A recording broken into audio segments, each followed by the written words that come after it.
अस्सलाम वालेकुम नाज़रीन, प्रोग्राम सियासत और सच के साथ मैं हूं अरसलान खालिद। आज के प्रोग्राम में मैं चाहूँगा इस वक्त की जो मुख्तलिफ़ ख़बरें हैं, बयानात हैं, ख़ास तौर पर मियाँ मोहम्मद नवाज़ शरीफ साहब की बात की जाए।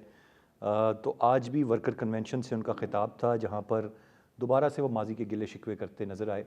एक तरफ वो बात ही करते हैं बार बार कि माजी को वो भुला चुके हैं और अब वो मुल्क की तरक्की के लिए आगे बढ़ना चाहते हैं, लेकिन उनके साथ हुई हुई ज़्यादतियाँ या जिनको वो ज़्यादतियाँ समझते हैं, या जब जब उनको जेल में डाला गया या उनको जिलावतनी, खुद साख्ता जिलावतनी या अदरवाइज़ जिलावतनी फेस करनी पड़ी, उस सब का गम कहीं ना कहीं उनके दिल में है। वो उसका बार बार तज़किरा भी करते हैं और एक लिहाज से अपना एक बयानिया भी बिल्डअप कर रहे हैं कि 2017 में मुल्क कितना खुशहाल था, महंगाई का नामो निशान नहीं था, रुपए की कदर मुस्तहकम थी और हम बहुत तेज़ी से तरक्की कर रहे थे। लेकिन फिर साजिश रची गई और उस साजिश के नतीजे में उनकी हुकूमत गई और फिर आज मुल्क इस तबाही पर खड़ा हुआ है।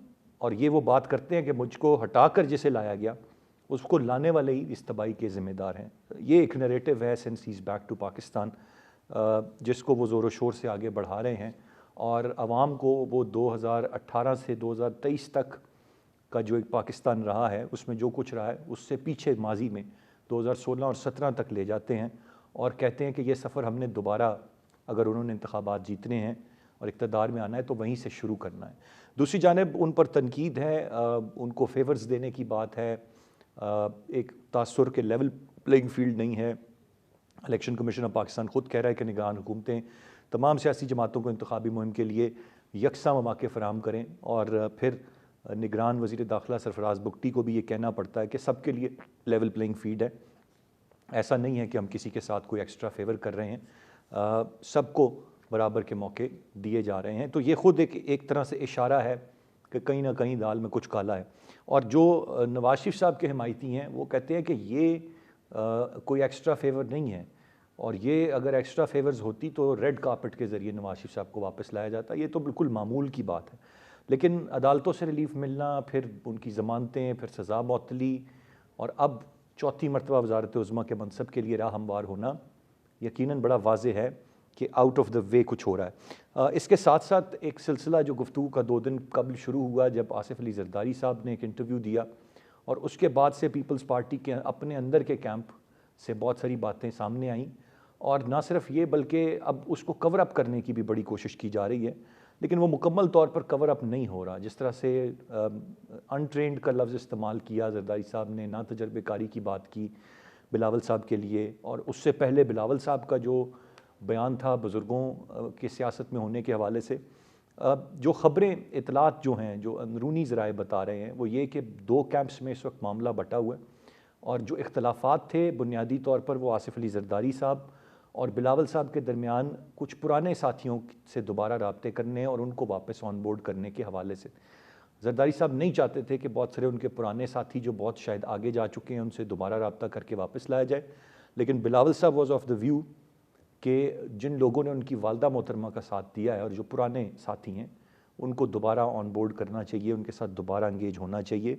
और फिर यहीं से ये सिलसिला चलते चलते बात यहाँ तक पहुँची कि ज़रदारी साहब ने इंटरव्यू में चीज़ें कह दी, फिर उसका एक अहवाल हामिद मीर साहब ने ख़ुद बयान किया, फिर बिलावल साहब का जाना, क्योंकि उस पर भी एक जस्टिफिकेशन है, लेकिन कुछ ना कुछ गड़बड़ इस सारे मामले में हमें नज़र ज़रूर आती है। मैं चाहूँगा तफसील से इस सारी सूरत हाल पर आज के प्रोग्राम में बात करें। गेस्ट पार्टिसिपेंट्स का तारुफ कराता चलूँ।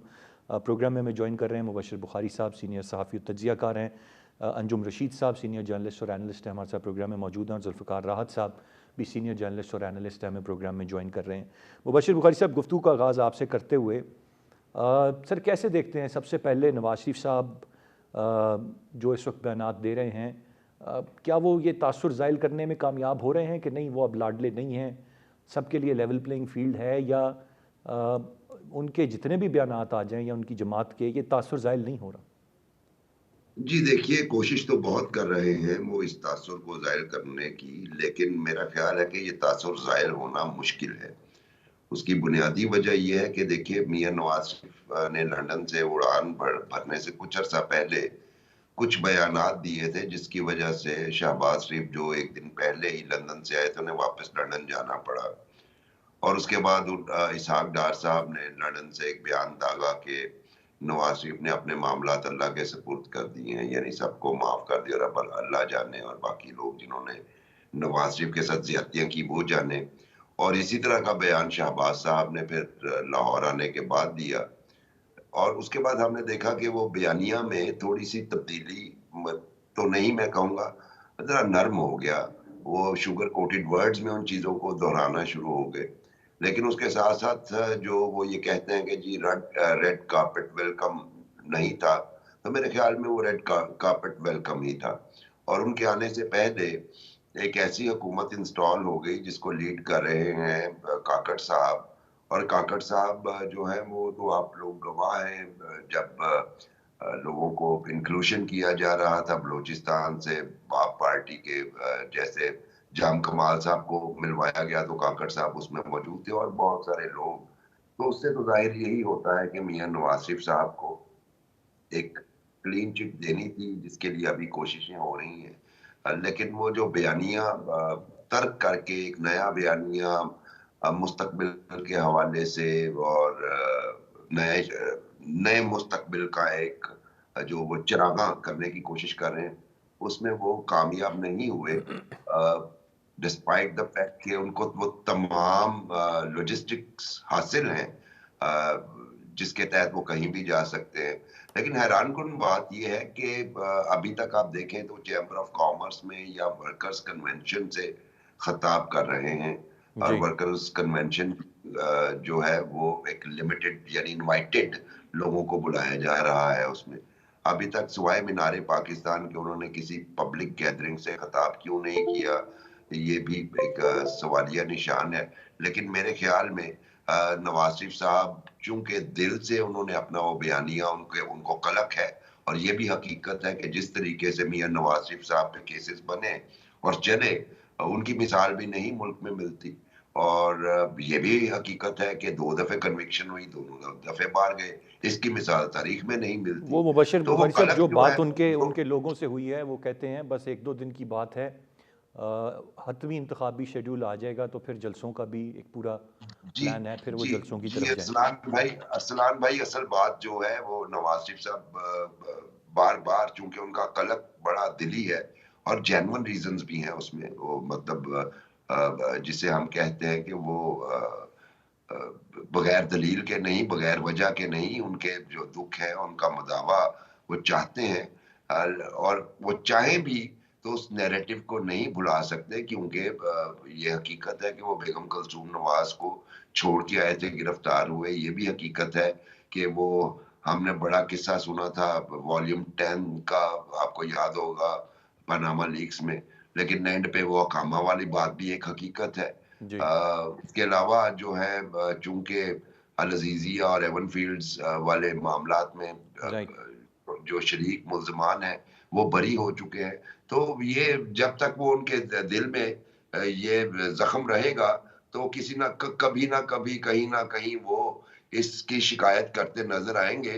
ये अलग बात है कि वो इसके गिर्द एक पूरा बयानिया चाहते थे, लेकिन अपने एडवाइज़र्स की वज़ह से उन्हें वो मुइशत के ख्वाब दिखाने पड़ रहे हैं। सो बिल्कुल दुरुस्त, ये आपका पॉइंट आ गया बुखारी साहब। मैं ज़रा अंजुम रशीद साहब की जानिब बढ़ूँगा। अंजुम साहब, आप कैसे देखते हैं इस वक्त की ये सारी सूरत हाल? गो के जलसे जुलूस होंगे और उसमें अवाम का जोश व खरोश भी देखा जाएगा, लेकिन इब्तदाई मुलाकातें हैं, ज़ाहिर है वो एबसेंट रहे हैं। कल वो अगर मरी में बात कर रहे थे तो वो मुखातिब हुए कि ये मेरा दूसरा घर है। तो अभी तो वो जो एक गैप नवाज शरीफ साहब का अवाम या ख़ास तौर पर अवाम अगर ना भी कहा जाए, लेकिन उनके लोगों के साथ जो आया था, उस गैप को वो पुर करने की कोशिश कर रहे हैं, क्योंकि इन्होंने ही फिर कल फैसिलिटेट करना है उनके जलसे जुलूसों को। लेकिन लाडले की बात पर आपका क्या कमेंट होगा, आप कैसे देखते हैं? देखिए, नवाज शरीफ के बयान के दो हिस्से हैं। एक हिस्से में मियां नवाज शरीफ ने पाकिस्तान की सुप्रीम कोर्ट पे, पाकिस्तान की सुप्रीम कोर्ट के जजों पर इंतहाई बहुत ही दूर रस इल्जामात आयद किए हैं कि उन्होंने नाइंसाफी की है और सियासी मकासद के लिए नाइंसाफी करते हुए नवाज शरीफ को सजाएं दी और नवाज शरीफ को नाअहल करार दिया। अब ये पाकिस्तान में 3 बार वजीर आजम रहने वाला, करोड़ों वोट लेके वजीर आजम बनने वाला शख्स अगर पाकिस्तान की अदलिया के ऊपर इतना घिनौना इल्जाम लगा रहा है, तो पाकिस्तान की अदलिया को आज खुद नोटिस लेना चाहिए और अगर जिन जजेस ने ज्यादती किया उनका एहतसाब होना चाहिए और उनको सजा होनी चाहिए और इस मामले की तहकीकात होनी चाहिए। इसको नजरअंदाज करने का मतलब है कि अगर पाकिस्तान की अदलिया का ये किरदार एक वजीर आजम बता रहा है तो फिर पाकिस्तान में कोई कारोबार कैसे करेगा, पाकिस्तान में यूनिवर्सिटियों का क्या बनेगा, पाकिस्तान में इदारों का, पाकिस्तान में अवाम का जो है वो अगर सुप्रीम कोर्ट पे और अदलिया पे एतमाद खत्म हो जाएगा, जैसे कि नवाज शरीफ ने कहा है वो खत्म हो गया है। अगर ऐसी सूरत में पाकिस्तान तरक्की नहीं कर सकता, पाकिस्तान आगे नहीं बढ़ सकता, पाकिस्तान अंधेरों में डूब जाएगा। इसलिए अदलिया को आज खुद नोटिस लेना चाहिए। ये तो लेकिन अंजुम एक रशीद बात है साहब वो उनके तो बयान हवाला की। दे रहे हैं 2017 में जब उनको निकाला गया कि उस वक्त की अदलिया का एक किरदार था। आज की अदलिया पर भाई तो वो कोई वो तनकीद नहीं कर रहे। आज की अदलिया तो उन्हें हाँ उनके लिए चीज़ें बेहतर हो रही हैं आज की अदलिया में तो। आज की अदलिया की जिम्मेदारी है कि उन जजेस पर जिन पर वो इल्जाम लगा रहे हैं उनके बारे में जो है उनको अदालत में लाएं और अगर इतने सीरियस इल्जाम हैं, इतने घिनौने इल्जाम हैं और अगर जजेस ने इतनी नाइंसाफी की है तो फिर उसका अजाला होना चाहिए, उसका एहतसाब होना चाहिए, वरना पाकिस्तान कैसे आगे चलेगा। हम दुनिया में सबसे पीछे रह गए, हमारी मईशत दुनिया की सबसे बुरी मईशतों में बन गई, हमारी तालीम दुनिया की सबसे बुरी तालीम बन गई है, इससे बुरी तालीम। हमें ये तस्लीम करते हुए शर्म आती है और हम तालम तोल करते हैं, लेकिन हम दुनिया में सबसे बुरे मईशत के लोग हो गए, सबसे बुरी तालीम हो गई, सबसे बुरी सेहत होगी। इसकी वजह यही है कि हमारे इदारे जो हैं यहाँ आइन फंक्शन नहीं कर रहा। पाकिस्तान के प्राइम मिनिस्टर जिसने करोड़ों वोट लिए वो पाकिस्तान के जजेस पर जो पाकिस्तान में भी रहते हैं, रिटायर हो गए हैं लेकिन वो मौजूद हैं, उन पे कार्रवाई होनी चाहिए ना, उसको देखना चाहिए। ऐसे इग्नोर करने का मतलब यह है कि फिर पाकिस्तान का सुप्रीम कोर्ट डिसफंक्शनल हो जाएगा, जो कि हो रहा है और है अभी अवाम के अंदर जो है। ये जो नवाज शरीफ का बयान है ये बहुत बड़ी बदएतमादी फैला रहा है, पहले भी मौजूद थी। इसका तदारुक करने के लिए, पाकिस्तान को बचाने के लिए, आइन की बालादस्ती के लिए, सुप्रीम की तकरीम के लिए, सुप्रीम कोर्ट की इज्जत के लिए जो है नवाज शरीफ के बयान पर एक्शन होना चाहिए और भी कार्रवाई होनी चाहिए। ये तो मेरे पाकिस्तान की एक जरूरत है। दूसरी बात अंजुम रशीद साहब, एक्शन की बात आपकी बिल्कुल बजा है। ये माजी के निकाले गए वजीर आजम हैं, फिर इमरान खान साहब, उन्होंने क्या क्या कुछ नहीं कहा, वो तो दो कदम आगे चले गए, नेम्स कॉलिंग एंड एवरीथिंग। क्या करेंगे आप, मतलब क्या किस तरह इसका एहतसाब होना चाहिए। फिर कैसे मुल्क चलेगा? आप इस मुल्क में लोग अदलिया पे कैसे एतमाद करेंगे, इदारों पे कैसे एतमाद करेंगे, फंक्शन कैसे करेंगे, पुलिस कैसे फंक्शन करेगी, यूनिवर्सिटियां जो है वो आपकी फंक्शन कैसे करेंगी? कर ही नहीं रही। अगर अदलिया पर बदएतमादी की सूरत हाल ये हो जाए कि पाकिस्तान में करोड़ों वोट लेकर 3 दफा वजीर आजम होने वाला अदलिया के जजों पर इस कदर घिनौने इल्जाम सरेआम लगा रहा है तो उससे बात होनी चाहिए, उसमें इंक्वायरी होनी चाहिए, उसका तदारुक होना चाहिए, वरना ये सिस्टम नहीं चलेगा। पहले भी नहीं चल रहा। हम जो है वो डिफॉल्ट के कोने पे खड़े हुए हैं और हम दिन रात जो है वो आंखें बंद किए हैं, झूठ बोल रहे हैं कि नहीं हालात ठीक है। हालात ठीक बिल्कुल नहीं है। कि आगे चलकर अगर ये हालात हुए तो हमें सरकारी इदारों को, पुलिस को, वापडा को, असादा को तनख्वाहें देने के लिए पैसे नहीं होंगे। हमारी इकोनॉमी जो है वो डिफॉल्ट की तरफ जा रही है। इसके अलावा और बेशुमार खामियां हैं और अगर ऐसी सूरत हाल में सुप्रीम कोर्ट पर जो है वो करोड़ों वोट लेने वाला जो वजीर आजम है वो इतने घिनौने इल्जाम लगा रहा है और उसको कोई एक्शन नहीं हो रहा तो पूछ नहीं रहा। वो जजेस यहाँ बैठे हुए हैं, उनको बुलाना चाहिए और वो वाकयात की इंक्वायरी होनी चाहिए। एक्शन होना चाहिए, एक मरतबा प्रेसिडेंट सेट होना चाहिए, हदूद क़यूद का तयन होना चाहिए। अनफॉर्चुनेटली 75 साल में हो नहीं पा रहा है। हर निकलने वाला इल्ज़ामात संगीन से संगीन तर आयद करता है और फिर बात आगे चल पड़ती है और फिर कहा जाता है कि अब सब खैर है, सब अच्छा है। जी, गुफ्तगू का सिलसिला जारी है। एक ब्रेक की जाने बढ़ेंगे, ब्रेक से वापस आकर मजीद बात करते हैं साथ। Welcome back. जुल्फ़िकार राज साहब, इत्तफाक करेंगे इसी तरह का मामला है। आज नवाज शरीफ साहब माजी के तो गिले शिकवे करते नज़र आ रहे हैं, लेकिन अगर अपना मुस्तकबिल उन्हें बेहतर नज़र आ रहा है तो यही इदारे, यही सब कुछ सब बेहतर होगा। कल को खुदा न खास्ता उनके साथ दोबारा कोई ऊंच नीच होगी तो फिर वो भी इसी तरह इल्ज़ाम आयद करेंगे और ये सिलसिला यूं ही चलता रहेगा और हम इसी घन चक्कर में फंसे रहेंगे बहैसियत कौम। या हमने इदारों की हदूद का तयन करके कुछ आगे मुस्तकबिल का सफ़र भी तय करना है? देखिए इस्लाम साहब, अंजुम रशीद साहब ने एक पूरी तस्वीर खींची है पाकिस्तान के माशी हालात की भी कि पाकिस्तान डिफॉल्ट के कोने के ऊपर खड़ा है। अगर अदलिया के जजेस को एहतसाब के कटहरे में खड़ा करके पाकिस्तान डिफॉल्ट से वापस आ सकता है तो मेरा ख्याल है इसको ज़रूर करना चाहिए। लेकिन बात सिर्फ नवाज शरीफ की स्टेटमेंट तक खत्म नहीं होती। बात तो फिर आपको थोड़ा पीछे जाना पड़ेगा। भुट्टो साहब का जुडिशियल मर्डर के साथ भी आपको इंसाफ करना पड़ेगा। उस वक्त जजेस का क्या रोल था कि नजरिया वक्त हर वक्त जो जुडिशरी ने एक रोल प्ले किया, मार्शल लॉ को जिस तरह जस्टिफाई किया, वो सारा का सारा हिसाब देना पड़ेगा। फिर आज नैब क्या कर रही है, माजी के अंदर नैब ने क्या किया, वो भी देखना पड़ेगा। पुलिस आज क्या कर रही है, एफआईए क्या कर रही है, और बाकी इदारे क्या कर रहे हैं। ये तो सारे के सारे अदारों को मेरा ख्याल है आपको काउंटेबल करना पड़ेगा, फिर जाके ये सारी चीजें होगी। इस पे तो बहुत सारे सवाल मुख्तलिफ अदारों के ऊपर उठाए जा सकते हैं, लेकिन मैं समझता हूँ कि पाकिस्तान के इश्यूज, जो बुनियादी इश्यूज हैं, उसमें नवाज शरीफ साहब की स्टेटमेंट जरूर इम्पोर्टेंट हो सकती है, लेकिन जो बुनियादी पाकिस्तान के इश्यूज और मसाइल हैं, वो एक मेजर रिफॉर्म्स की जरूरत है। पाकिस्तान बेसिकली जिन हालात से गुजर है वो अनगवर्नेबल हो चुका है।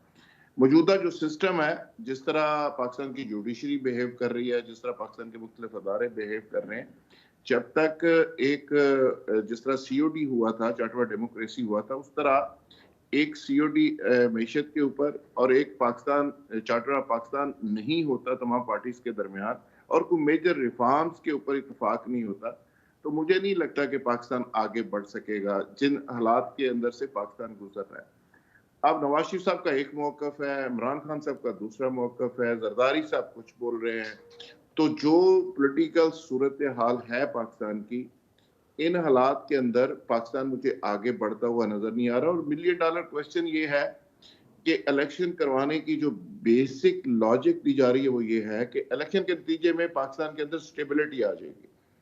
कोई पाकिस्तानी मुझे इसका जवाब दे सके कि क्या मौजूदा जो इलेक्शन जिस हालात में हो रहे हैं और जिस तरह से हो रहे हैं, और जो सूरत हाल है, इस पे घंटों बात हो सकती है, लेकिन मैं व्यूअर्स का और आपका वक्त जाया नहीं करना चाहता। जिस तरह के इलेक्शन हो रहे हैं, इसकी क्रेडिबिलिटी क्या होगी, और क्या ऐसे इलेक्शन जो करवाए जाएंगे, इसके नतीजे में पाकिस्तान के अंदर स्टेबिलिटी आएगी या हालात ज्यादा खराब होंगे। मेरा ख्याल है इसका जवाब हर पाकिस्तानी देगा कि एक तो इनकी क्रेडिबिलिटी बिल्कुल नहीं होगी, दूसरे हालात बेहतर होने की बजाय खराब हो सकते हैं। तो इसका मतलब ये हुआ कि इलेक्शन करवाने के बाद भी वो हालात बहुत ज्यादा अच्छे हालात की उम्मीद आप नहीं कर सकते। माशी तौर पे आप कहाँ खड़े हैं वो आपके सामने है। तो नवाज शरीफ साहब को या बाकी लोगों को ब्लेम गेम की बजाय इस कौम को कोई सलूशन देना चाहिए। सलूशन से मुराद ये है कि उनको कोई एजेंडा ऐसा देना चाहिए कि भाई उनके पास महंगाई के लिए ये फार्मूला है, पाकिस्तान की मईशत को ठीक करने का ये नुस्खा है, और वो इस एजेंडे के ऊपर आ रहे हैं, और वो जब आएंगे तो पाकिस्तान के हालात बेहतर हो जाएंगे। कोई पार्टी बदकिस्मती से इस तरह का ना कोई एजेंडा रखती है, ना कोई फार्मूला दे रही है, ना कोई सलूशन दे रही है। ब्लेम गेम चल रही है। बिलावल साहब कुछ कह रहे हैं, नवाज शरीफ साहब कुछ कह रहे हैं, शहबाज शरीफ साहब दूसरी बात कर रहे हैं। और जहां तक बात है कि नवाज शरीफ साहब अपने ऊपर जो इल्जाम है उनके किंग पार्टी बनने का, उसकी वजह से कोई परेशान है, मुझे नहीं लगता। यहाँ पे तो पॉलिटिकल पार्टीज किंग पार्टी का टैग लगवाने के लिए एफर्ट करती है, क्योंकि इलेक्शन से पहले एक इलेक्शन होता है, वो होता है परसेप्शन का।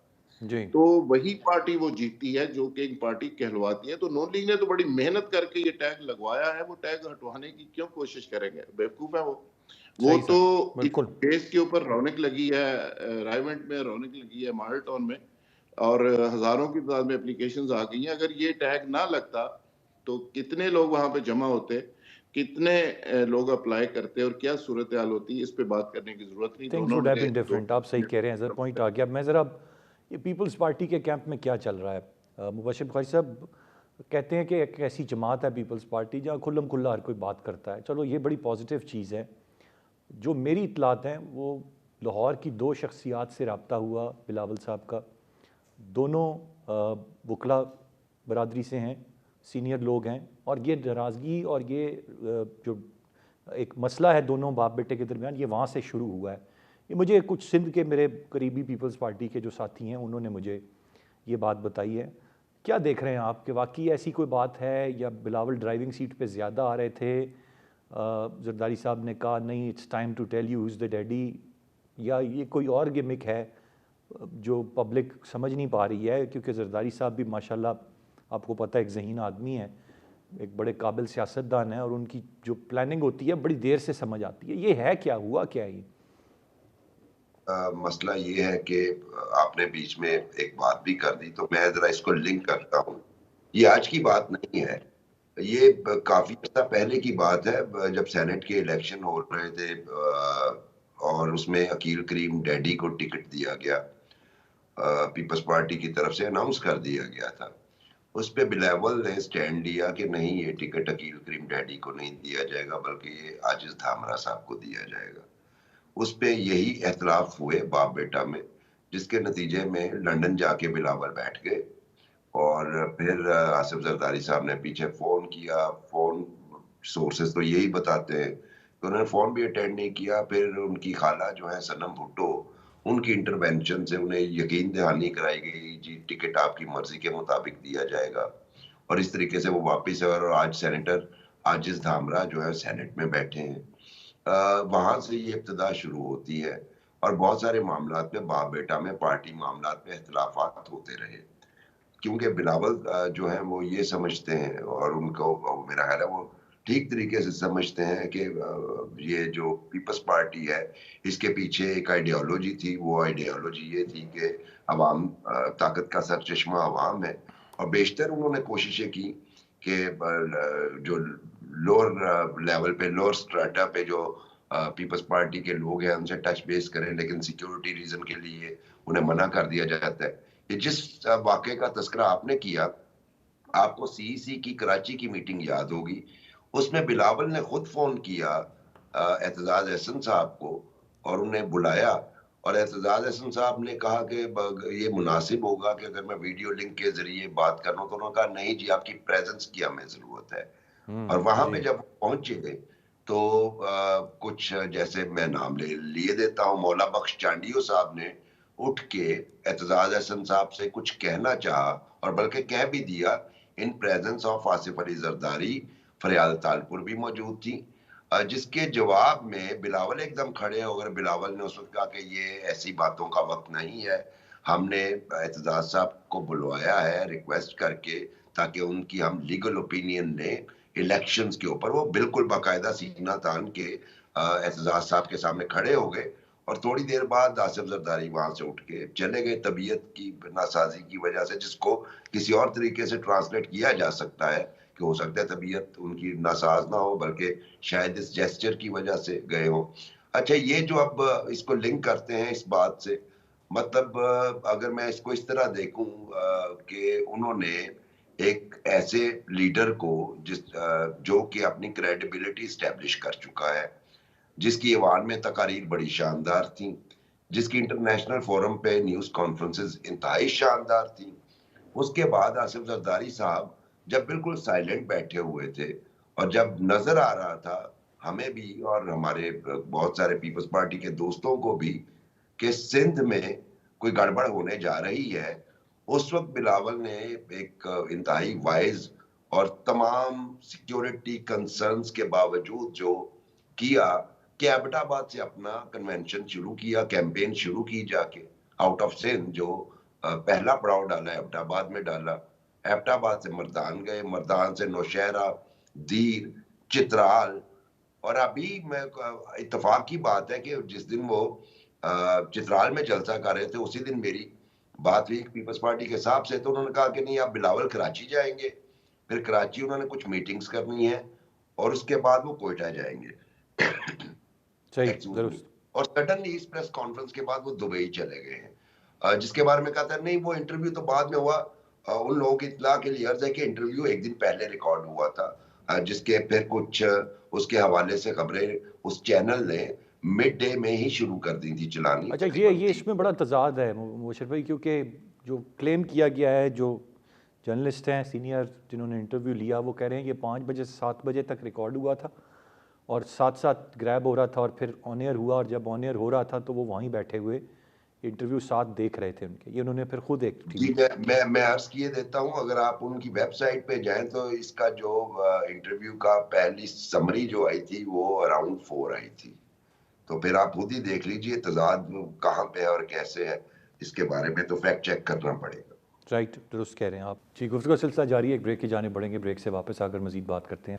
Welcome back. पंजुम रशीद साहब, कैसे देखते हैं, क्या खबरें हैं आपके पास, क्या चल रहा है पीपल्स पार्टी के कैंप में? क्या कोई नाराज़गी रिफ्ट इतनी बढ़ती जा रही है और इतने समझदार सियासतदान जरदारी साहब ऐसे मौके पर अफोर्ड कर सकते हैं कि ऐसी चीज़ें पार्टी के लोगों तक जाएँ, वोटर्स तक जाएँ या मीडिया तक आएँ? नहीं, ये जो मुबशर साहब ने बातें की सारी दुरुस्त हैं, लेकिन इख्तलाफात ऐसे नहीं हैं कि जिसे आप कहें कि कोई आउट ऑफ कंट्रोल हो गई है।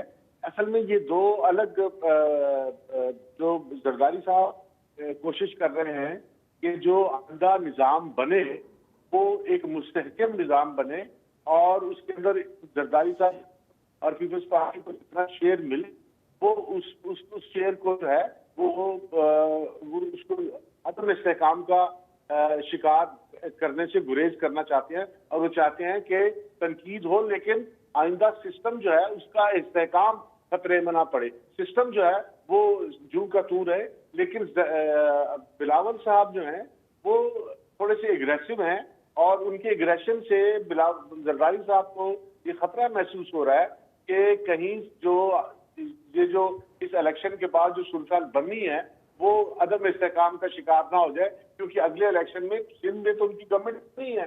और जो उन्होंने एक बात की है कि पाकिस्तान में कोई सियासी जमात जो है वो नेशनल असेंबली में 172 से ज्यादा 172 नशिस्तें ले नहीं सकती।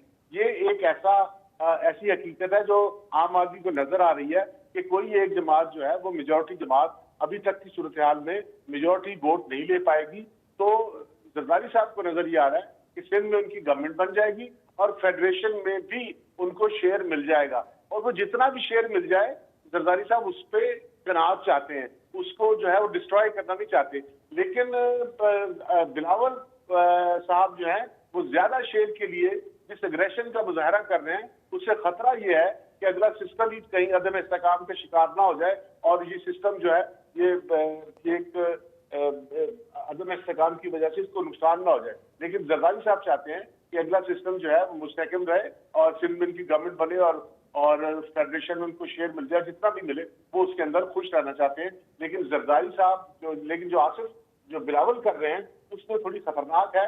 वो जरदारी साहब उस खतरनाक सूरत को बचाने के लिए आसिफ बिलावल पर दबाव डाल रहे हैं, और वो कोई ऐसा गैर मामूली दबाव नहीं है।